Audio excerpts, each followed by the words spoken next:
오늘 뒤늦게 열리는 마음의 문이라는 제목으로 이 말씀을 함께 생각합시다. 사람의 몸이 이렇게 나이가 점점 들어가면 점점 딱딱해지죠. 점점 굳어지죠. 어린아이 때는 아주 유연하잖아요.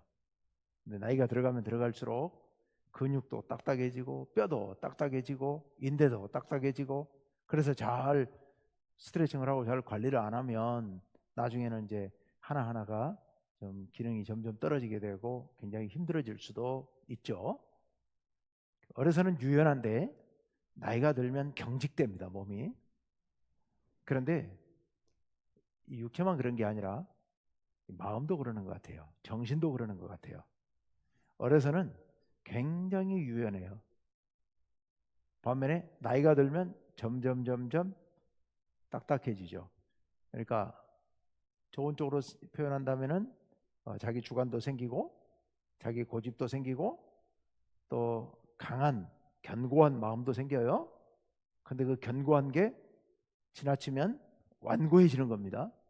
완고해져서 융통성도 없고 이제 고집불통에 이제 이렇게 고집불통으로 변해가죠. 그래서 나이 많아서 다 그런 건 아니고 잘못하면 고집불통 노인이 될 수도 있다는 얘기입니다. 그거는 자연스러운 흐름인 것 같아요. 자연스러운 흐름인 것 같아요. 이 두 가지 어느 것이 좋으냐? 너무 유연하면 상황에 따라서 적응력은 굉장히 빠른데 반해서 이게 자칫 잘못하면 주관 없이 이리저리 시류에 따라서 흔들리게 되는, 시류에 쉽게 영합하게 되고 또 세상 풍파에 흔들리게 되는 그런 문제가 생기게 되죠. 반대로 딱딱해지게 되면, 생각이 굳어버리게 되면, 그러면 너무 융통성이 없어가지고 상황 변화에 대처를 하지 못하고 자꾸 뒤처지게 되는 겁니다. 유연하게 빨리빨리 대처를 해야 되는데 그걸 못하니까, 그러니까 자꾸 상황 변화가 늦고 상황 변화의 적응이 늦고, 그리고 또 상황에 따라서 이렇게 저렇게 유연하게 대처해야 되는 상황들이 많이 벌어지는데 그런 것에 못 따라가는 이런 어려운 문제가 생겨나게 됩니다. 신앙적인 면에서도 그런 부분들이 있죠. 우리 성경 안에도 그런 인물들이 나옵니다. 지나치게 완고한 사람들이 있어요. 대표적인 예가 출애굽 당시에 이집트의 바로, 이게 완악해요. 완고해져 있어요. 융통성이 없어요. 그래서 변화시킬 줄 모르고 현실을 받아들이지 못합니다. 현실은 도저히 안 받아들이고는 할 수 없는 그런 상황인데도 명확하게 분명하게 상황이 변하는데도 불구하고 전혀 못 받아들이죠. 그런 마음, 그런 모습들이 신학 시대에 오게 되면 예수님 주변에 있는 사람들 중에 이 지나치게 완고한 사람들이 바리새인들, 율법학자들, 이런 사람들, 그 이스라엘의 율법을 너무 딱딱하게 해석해 놓고 거기서 한치도 안 흐트러지려고 이렇게 하다 보니까 너무 상황 변화에 따라서 유연성이 떨어져 버리는 겁니다. 그래서 변화된 상황에 맞게 또는 그 본질에 맞게 자꾸 이렇게 바꾸어 나가고 또 필요하면 그걸 타협을 하고 절충을 해야 되는데 그게 안 되는 거죠. 반대로 예수님 당시에 너무 유연한 사람들이 있었죠. 그 사람들이 사두개파들. 이 사두개파들은 현실의 흐름에 너무 영악할 정도로 빠르게 변화합니다. 그래서 헬라가 권력을 잡고 있을 때는, 즉 시리아가 권력을 잡고 있을 때는 거기 붙었다가 로마가 권력을 장악하니까 그쪽으로 얼른 붙고, 거기다 돈 바치고 제사장 권력 사오고 교회 권력을 장악하고 너무 유연하게 변화되는 겁니다. 중심이 없어요. 중심이. 우리의 신앙생활이 이 둘 사이에 어느 지점에서 우리가 바람직한 모습을 갖춰야 될 텐데 그 어느 지점이 어떤 태도가 바람직한 태도인가, 오늘 말씀을 우리가 같이 쭉 보면서 말씀을 나누려고 합니다. 사실 오늘 말씀은 지금 사도행전 11장이잖아요. 바로 앞에 있는 10장, 좀 넓게는 9장 끄트머리부터 출발해서 10장 내용과 밀접하게 연결되어 있습니다. 사실 언뜻 보면 10장을 반복하고 있는 내용 느낌입니다. 그럼 10장이 뭐였느냐? 제가 5월 하순에 성령 강림 주일 때 설교를 했습니다. 고넬료 가정을 구원한 이야기를 삼위 하나님의 구원의 역사로 제가 설교를 했습니다. 그 주에 어디 갔다 오셨어요? 오시기는 오셨는데 딴 나라, 뭐 그렇죠. 자꾸 잊어버리셔야 저도 또 하고 하죠. 무슨 말씀했냐면 베드로가 9장 끄트머리에서 베드로가 욥바에 있는 가죽 세공업자, 가죽 장인 시몬의 집에 있었습니다. 그런데 이제 고넬료라고 하는 가이사랴에 있는 로마 백부장이 기도하다가 경건한 사람이었죠. 사도행전에 경건한 사람이라는 표현은 유대인은 아니지만 하나님을 믿는 이방인들을 얘기합니다. 하나님을 믿는 이방인들, 경건한 사람들이에요. 그래 이 고넬료는 경건한 사람이었습니다. 그래서 하나님께 늘 기도하고 그리고 주변에 있는 유대인들을 많이 구제하고 이래서 사람들이 다 좋아하고 신뢰받는 또 명망 있는 그런 좋은 로마 백부장이었던 것 같아요. 근데 그 사람이 하나님께 기도하는 중에 하나님께서 그에게 말씀하시죠. 가이사랴는 욥바에 있는 이 가죽 세공하는 시몬의 집에 가서 베드로라는 사람을 청해 와라. 그래서 그에게 구원의 복음을 들으라. 이렇게 말씀을 하신 거예요. 자, 그래서 세 사람을 보냅니다. 그런데 그 다음 날쯤 그들이 도착할 때쯤 되었을 때 욥바에 있었던 베드로, 난 12시, 우리 시간으로 난 12시에 그 옥상에 올라가서 기도하다가 환상을 보게 되죠.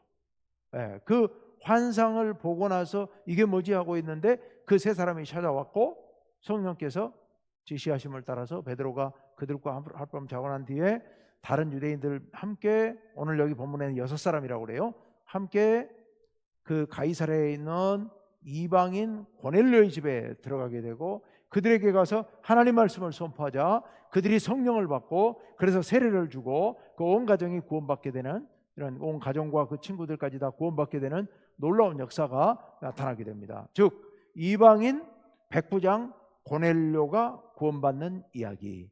그런데 그 일을 베드로를 통해서 누가 하나님께서 베드로에게 또 그 백부장에게 고넬료에게 다 역사하셔서 그런 일이 이루어졌다 하는 얘기가 10장에 있는 말씀입니다.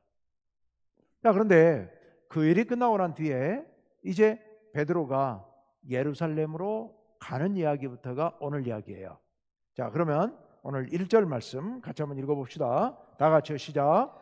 유대에 있는 사도들과 형제들이 이방인들도 하나님의 말씀을 받았다 함을 들었더니. 아멘. 여기 유대에 있다 하는 얘기는 바로 예루살렘을 얘기하는 겁니다. 예루살렘에 있는 사도들과 형제들 그랬으니까 누구겠어요? 교회, 예루살렘 교회, 먼저 믿기 시작한 그 예루살렘 교회가 이방인들도 하나님의 말씀을 받았다. 바로 이 이방인이 누구냐? 고넬료. 고넬료가 베드로를 통해서 복음을 듣고 믿고 세례받았다. 그 가정이 구원받았다 하는 말씀을 전해 들은 거예요. 여기서 여러분 영어 하나하나 주의해서 보세요. 이방인들도, 여기서 고넬료와 그 가정인데도 불구하고 이것을 일반화시켜서 이방인이라고 표현하고 있습니다. 이방인들. 누가가 이걸 기록할 때 용어 선택을 아주 신중하게 하고 있는 것 같아요. 이방인들도 하나님의 말씀을 받았다. 10장에는 이런 말 안 나오거든요. 10장에는 베드로가 설교했더니 복음을 전했더니 그들이 믿었고 성령이 임했고 세례 줬다 이렇게만 돼 있는데 하나님의 말씀을 받았다라고 얘기하고 있습니다. 뭐 우리는 이해할 수 있지만 이 표현은 아주 특별한 표현이죠. 하나님의 말씀을 받았다. 받았다는 표현이 아주 자주 사용되는데요, 성경에. 하나님께서 이방인들을 받아주십니다. 하나님께서 이방인들을 받아주세요. 동시에 이방인들도 지금 여기 하나님 말씀을 받아들여요. 그래서 여기 받는다 하는 얘기는 용납한다, 받아준다, 품어준다 이런 의미예요. 그러니까 여기 이방인들이 하나님의 말씀을 받았다 하는 얘기는 이방인들이 하나님 말씀을 들었다는 뜻이 아니고 이방인들이 하나님의 말씀을 적극적으로 수용했다는 뜻입니다.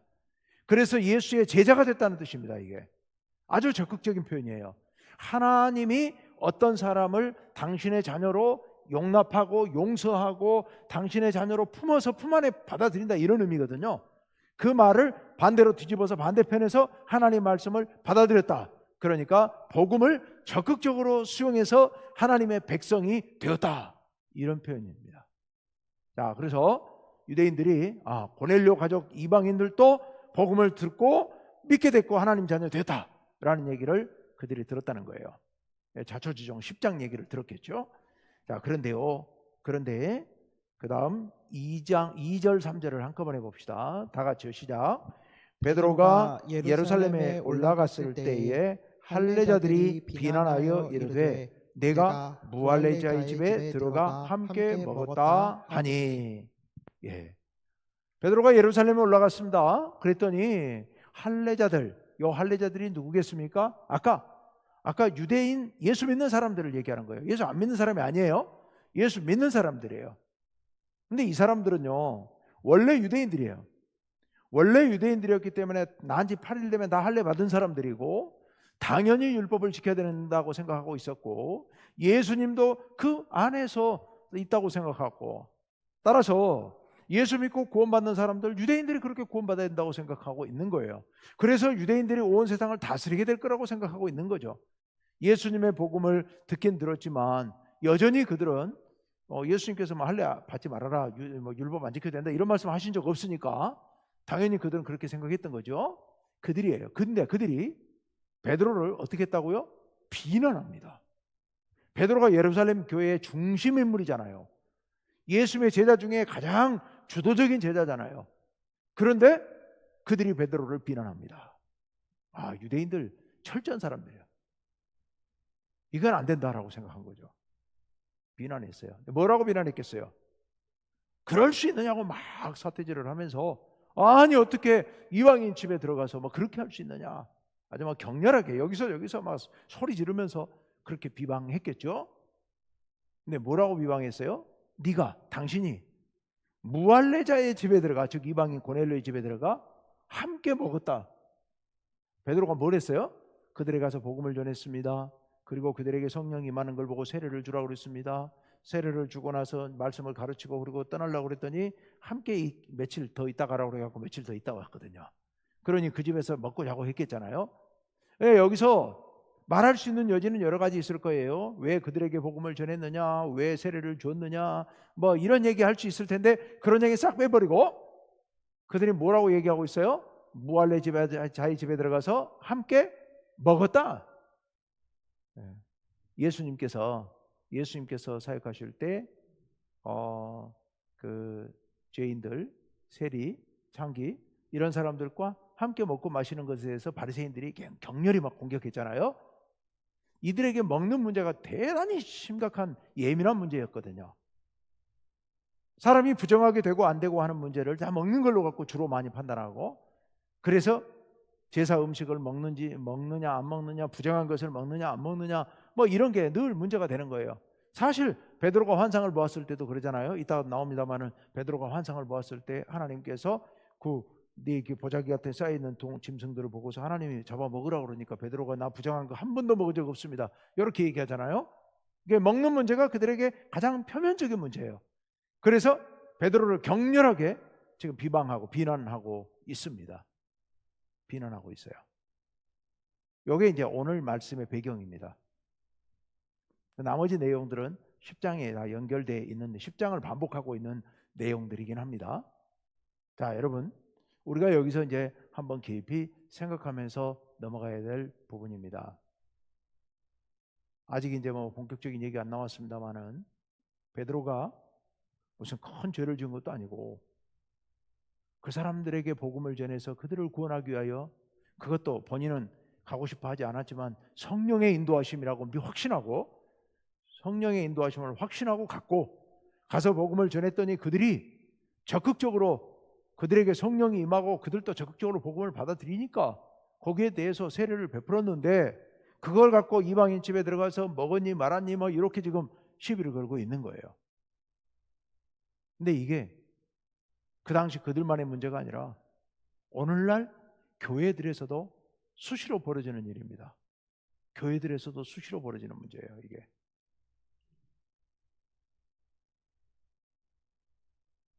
너무 형식적인 이야기를 붙잡아가지고 이게 뭐 이랬네 저랬네 어떻게 뭐 이럴 수 있냐 저러냐 뭐 별 얘기들이 다 있습니다. 사실은요.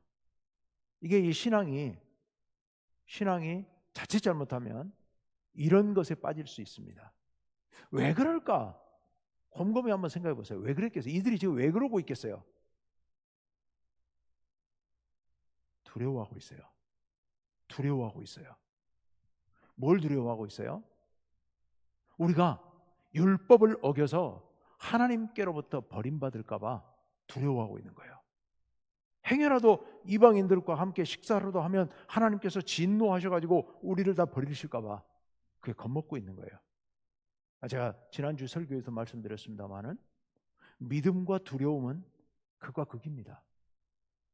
근데 이 두려움, 성도들도요, 교회 안에서 뭐가 좀 내가 알고 있는 그런 믿음의 자녀로서 하지 말아야 될 일을 어떤 사람이 했다. 목사님이 설교하는데 내가 알고 있는 것과 다른 식으로 설교를 하네. 이거 이러다 큰일 나는 거 아닐까? 혹시 이단 아니야? 이게 겁나는 거예요. 두려워지는 거예요. 그러니까 이상 반응이 나타나는 거예요. 이들도 지금 겁먹고 있는 것 같아요. 자, 그런데 어떻게 할 것인가? 이 문제를 어떻게 할 것인가? 이제 그 다음으로 한번 넘어가 봅시다. 4절로 가봅니다. 4절 다 같이 읽습니다. 시작. 베드로가 그들에게 이 일을 차례로 설명하여 했어요. 그러니까 고넬료 집에 가게 된 배경, 또 그 과정, 이걸 여기 차례로라는 게 꼭 순서대로 이런 뜻이라기보다는 차근차근하게 차분하게 이런 뜻입니다. 차분하게 그 일의 자초지종을 설명했어요. 그랬더니 자, 이제 5절과 6절 얘기는 환상 가운데에서 보자기가 내려왔고 잡아먹으라고 그랬는데 그것을 잡아먹지 않았고, 뭐 이제 그 보자기에 담겨있는 부정한 짐승이 들어있었다는 이야기, 이제 그 얘기가 5절 6절에 있습니다. 건너갑니다. 7절로 갑니다. 7절 다 같이 시작. 또 들으니 소리 있어 내게 이르되 베드로야 일어나 잡아먹으라 하거늘. 이게 어디서 들려오는 음성? 하늘에서 소리가 들렸겠죠. 그러니까 하나님의 천사들이 이렇게 얘기를 했을 겁니다. 자, 이제 8절로 갑니다. 베드로가 뭐라고 대답을 했느냐? 굉장히 중요한 얘기예요. 8절 다 같이 시작. 내가 이르되 주님 그럴 수 없나이다. 속되거나 깨끗하지 아니한 것은 결코 내 입에 들어간 일이 없나이다 하니. 베드로가 이 얘기를 내가 이렇게 얘기했습니다라고 얘기하고 있어요. 즉 나도 당신들과 같이 부정한 거 먹으면 안 되는 거 압니다. 이방인들과 함께 먹으면 안 되는 거 내가 압니다. 그래서 하늘에서 음성이 들렸는데도 불구하고 나는 잡아먹을 수 없습니다 라고 얘기했습니다. 나도 노력했습니다. 요걸 지금 얘기하는 거예요. 자, 그랬더니 9절에 그 다음에 베드로가 하는 얘기입니다. 9절 다 같이 시작. 또 하늘로부터 두 번째 소리 있어 내게 이르되 하나님이 깨끗하게 하신 것을 네가 속되다고 하지 말라 하더라. 아멘. 하나님이 깨끗하게 한 것을, 천사가 하는 말이겠죠. 우리 하나님께서 깨끗하게 해서 내려보낸 것을 네가 속되다고 하지 말라. 네. 분명하게 하늘에서 이 음성이 들렸다는 겁니다. 하나님께서 깨끗하게 하신 것이에요. 나중에 보면 알겠습니다만은 이게 이 깨끗하게 하신 게 뭐예요? 이 부정한 것들이 뭐예요? 이방인들을 지금 얘기하고 있거든요. 이방인들을 하나님이 어떻게 하셨다고요? 깨끗하게 하셨다는 거예요. 하나님이 깨끗하게 하셨다. 그런데 니들이 함부로 유대인은 깨끗하고 이방인은, 할례 받은 유대인들을, 율법을 지키는 이방인들은 깨끗하고 율법 없는 할례 안 받은 저 사람들은 부정하고, 이거 잘못된 생각이라는 하나님의 명확한 지적이죠. 자, 그런데 10절에 이렇게 얘기하죠. 제가 읽습니다. 이런 일이 3번 있은 후에 모든 것이 다시 하늘로 끌려 올라가더라. 베드로가 잡아먹은 건 아니에요.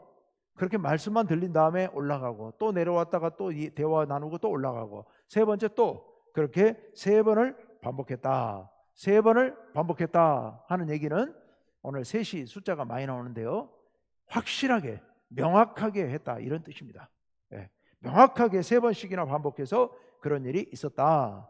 자, 그리고 났더니 11절로 갑니다. 다 같이 시작.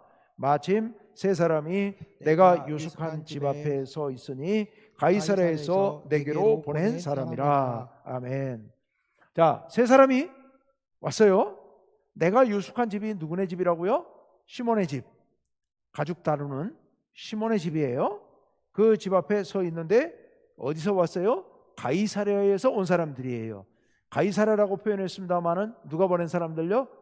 백부장 고넬료가 보낸 사람들.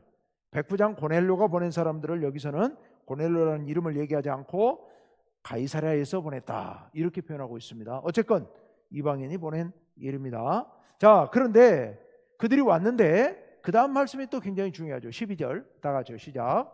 성령이 내게 이르사 아무 의심 말고 함께 가라 하심에 이 6 형제도 나와 함께 가서 그 사람의 집에 들어가니. 아멘. 그때 마침 베드로가 망설였겠죠. 이게 뭐지? 가이사랴에서 이방인이 나를 초청해 왔는데 내가 가야 되나 말아야 되나?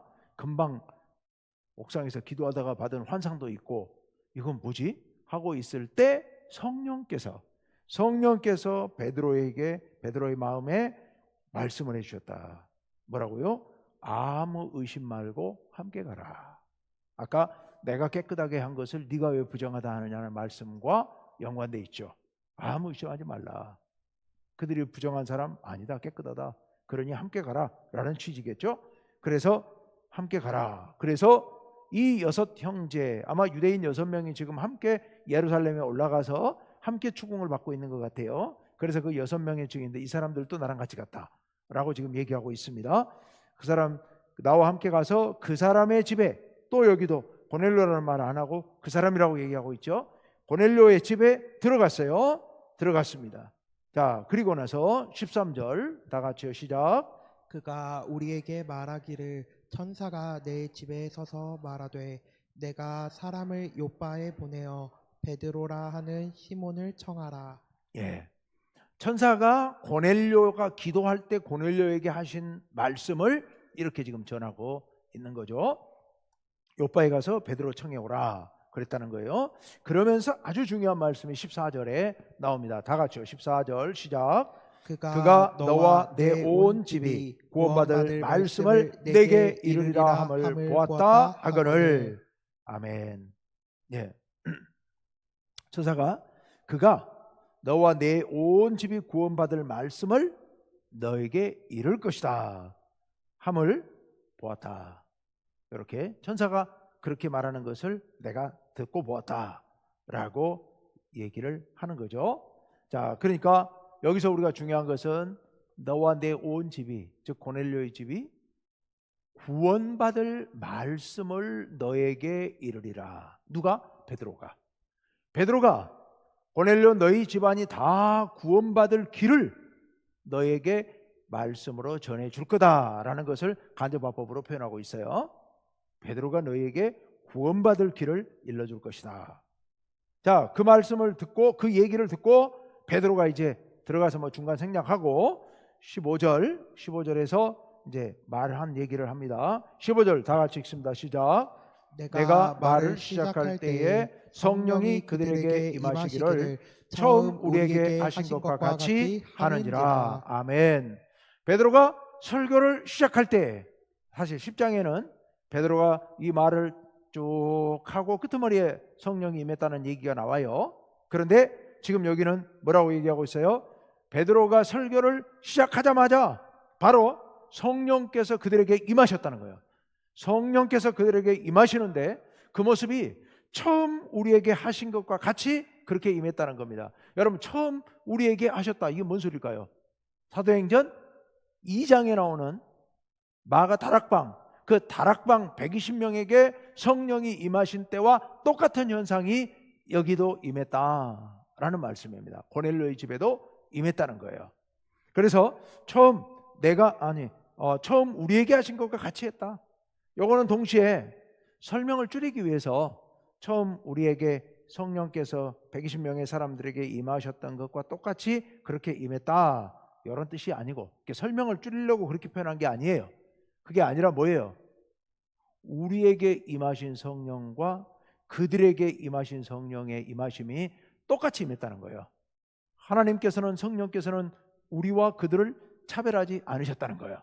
차별하지 않으셨다. 똑같이 임하셨다. 요걸 지금 강조하고자 하는 겁니다. 처음 우리에게 하신 것과 같이 하는지라. 여러분, 사람들을 설득하고 사람들의 마음을 움직이는 것, 이거 말로 되는 게 아니죠. 베드로가 설교를 해서 고넬료 집안 사람들을 설득해가지고 그들이 그 베드로의 말에 감동돼가지고 구원받은 게 아니라, 그들의 마음이 열린 게 아니라 이미 성령께서 그들의 마음 가운데 설교를 시작하자마자 그들의 마음에 임하셔서 그들의 마음을 움직여놨기 때문에 그들이 복음을 받아들였고 세례를 받았고 구원받았다. 이 얘기를 우리가 여기서 간접적으로 배울 수 있습니다.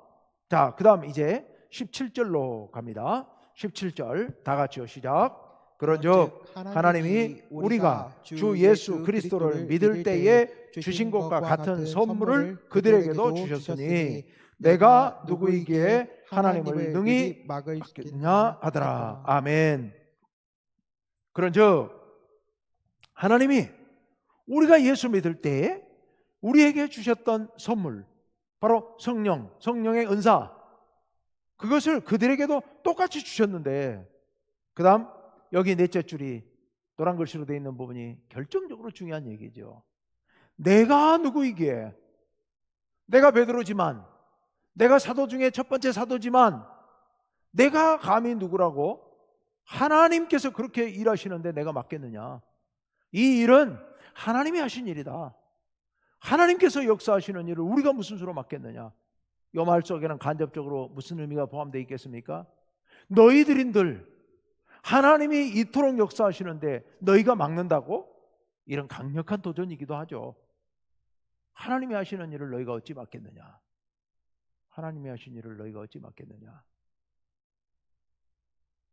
자, 그랬더니 그 모여있는 예루살렘 교회가 결론을 내립니다.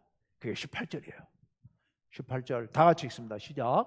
그들이 이 말을 듣고 잠잠하여 하나님께 영광을 돌려 이르되, 그러면 하나님께서 이방인에게도 생명 얻는 회개를 주셨도다 하니라. 아멘.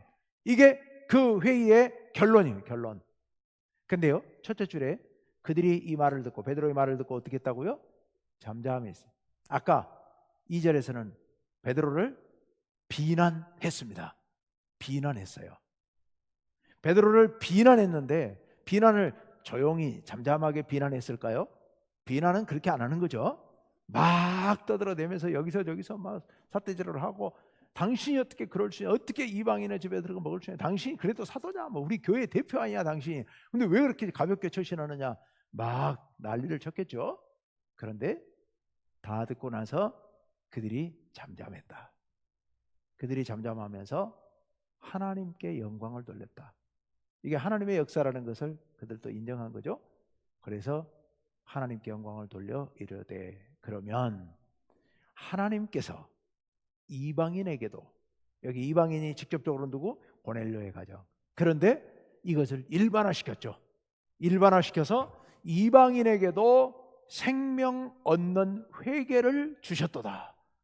구원을 베풀어 주셨다는 겁니다. 구원을 베풀어 주셨다. 이렇게 선포합니다. 네, 여러분, 이게 사도행전의 역사에서 대단히 중요한 역사예요. 왜냐하면 이 대목 바로 이어서 지금 18절까지 봤잖아요. 19절 다음 주에 하겠습니다만은 19절 이하에 바로 안디옥 교회, 안디옥에서 최초로 이방인들에게 본격적으로 복음이 전파되면서 안디옥 교회가 이방인 중심 교회가 되고 그 안디옥 교회를 중심으로 해서 이방인 선교가 열려지게 되는데요. 지금까지는 교회의 중심이 예루살렘이었어요.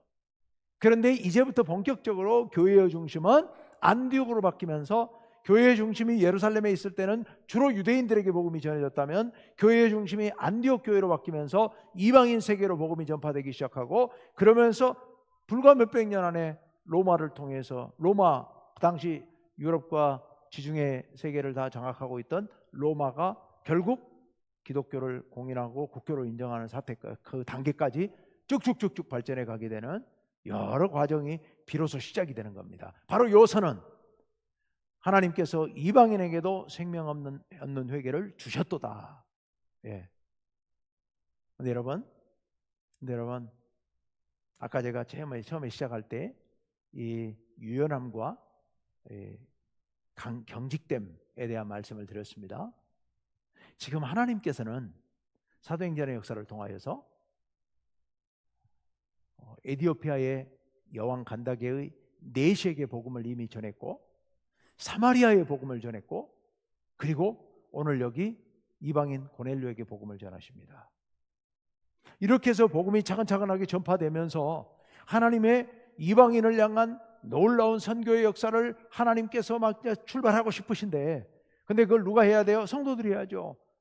성도들을 통하여서 하나님께서 일하시니까 예루살렘 교회를 통해서 일해야 되겠는데, 예루살렘 교회는 여기서 머뭇머뭇하면서 자꾸 딴지 걸고 비난하고 이러면서 한 발짝도 못 넘어가고 있는 거예요. 이게 예루살렘 교회의 모습이었고, 하나님께서는 오늘 이 고넬료 사건을 통해서 일부러 베드로를, 교회의 대표인 베드로를 선택하셔서 요빠에 가게 하셨고, 거기서 가이사랴로 인도하게 하셨고, 환상을 보게 하시면서 그렇게 인도하셔서 오늘 이 역사, 도저히 베드로로서도 거부할 수 없을 만한 그런 상황을 하나님께서 만드셔가지고, 그냥 베드로는 거기에 등 떠밀려서 한 발짝 내민 것밖에 없죠.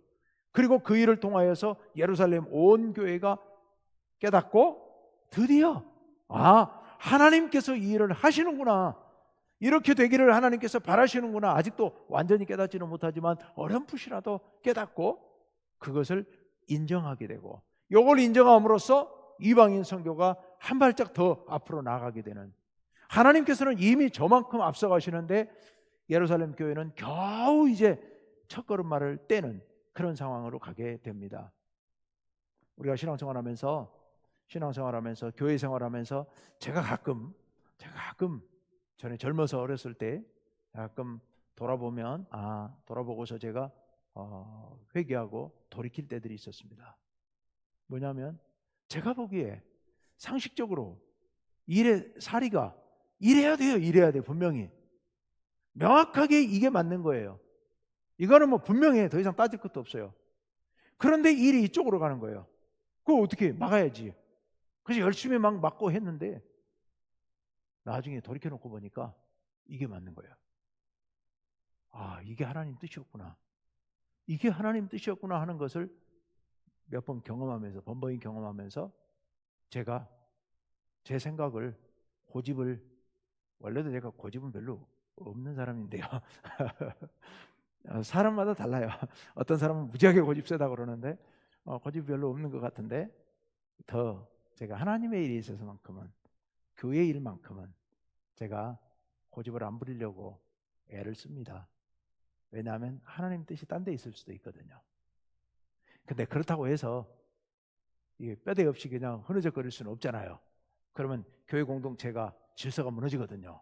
그래야 교회 공동체의 질서를 세워야 된다는, 제가 개인적으로는 고집을 안 부리지만, 그러나 교회 공동체의 질서를 세워야 한다는 측면에서는 때로는 이 중심을 잡고 밀고 나가야 될 때가 있습니다. 그러나 혹 하나님의 뜻이 딴 데 있을 수도 있다는 생각은 언제나 갖고 살아가려고 애씁니다. 그걸 열어놓고 있으려고 애를 씁니다. 기도하는 사람들은 특히 그래야 됩니다. 하나님께 기도하는 이유가 내가 다 결론 내려놓고 하나님 이대로 해주세요 이럴 수는 없잖아요. 간절히 기도하되 하나님 나는 이렇게 되기를 바래요 하고 하나님께 기도하지만 하나님의 뜻이 아니면 아닌 거죠. 다른 길로 가는 거죠. 그러면 그때 또 내가 빨리 바꿔서 따라가야죠. 안 따라가면 내가 무너지는 겁니다. 내가 하나님으로부터 멀어지는 거예요. 여러분, 우리가 신앙생활하면서 언제나 하나님과 동행하는 겁니다. 하나님과 함께 살아가는 겁니다. 그러기 위해서는 하나님 보고 나한테 맞추라 할 수는 없잖아요. 그러니 어떻게 해요? 내가 하나님께 맞춰가야죠. 가급적이면 이 예루살렘 교회처럼 이렇게 더디게 겨우 끌려가는 게 아니라 빠르게 하나님 뜻에 내가 더 앞장서서 이렇게 맞춰가는 게 좋지 않겠습니까? 우리가 그렇게 신앙생활 해야죠. 온전한 신앙인들은 그래야 된다고 확신합니다. 예, 우리 오늘 이 말씀을 깊이 생각하면서 이런 이 말씀을 붙들고 우리 기도하면서 그렇게 생각합시다. 하나님의 일에 있어서, 교회의 일에 있어서, 또 저 개인의 일에 있어서 하나님께 도움을 구하고 하나님께 기도하면서 나를 먼저 생각하지 말게 하시고 내 생각 고집하지 말게 하시고 내 선입견 내세우지 말게 하시고 내 판단이 옳다고 고집하지 말게 하옵소서. 하나님께서 오르시고 하나님께서 인도하시고 하나님께서 뜻하시는 길이 있다면 내가 그 길을 하나님이 오르시다는 걸 인정하면서 따르게 하옵소서. 우리가 그렇게 생각하고 기도하면서 하나님 어리석은 죄인들 잘 인도해 주옵소서. 늘 기도하시기를 간절히 바라고요. 하나님의 일, 교회의 일을 내 생각의 틀 안에 가두려고 하는 것, 이거 참 위험하다 하는 생각을 갖고 그렇게 하지 않게 해달라고 기도해